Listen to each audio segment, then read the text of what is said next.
भारत देशाच्या सुरक्षा बलामध्ये सुदीर्घ सेवा बजावत असतानाच, कार्यनिरत असतानाच, सेवेमध्ये असतानाच ज्यांनी आपला अंतिम श्वास घेतला ते नात्यानं जरी माझे मामा असले तरी या देशाचा एक वीर जवान ज्यांनी आपलं सर्वस्व या देशाला दिलं, आपलं तारुण्य या देशाला दिलं.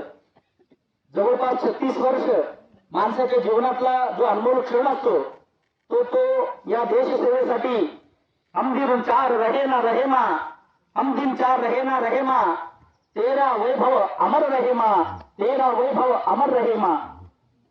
या व्यक्तिगत भारत देश सर्वश्रेष्ठ आहे, देशाची सेवा हेच माझं अंतिम ध्येय आहे. हे करत असताना त्यांच्या वैयक्तिक जीवनामध्ये देखील ते सरळ स्वभावाचे धनी होते.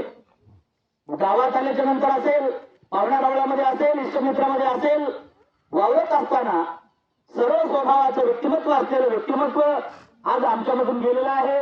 हे समस्त भोसले कुटुंबाचंच नसून या तोरणा गावाचं एक वैभव होतं असं म्हणायला हरकत नाही.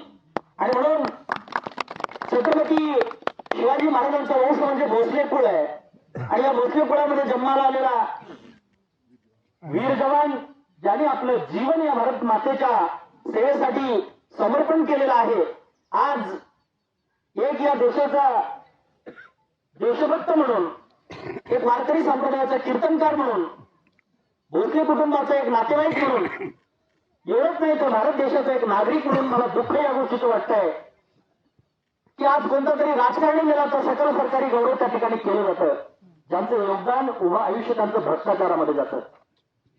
पण ज्यांनी देशाच्या सेवेसाठी पूर्ण प्राणपणाला लावून जीवन जगलेल्या व्यक्तीसाठी आज दुःखद बाब आहे.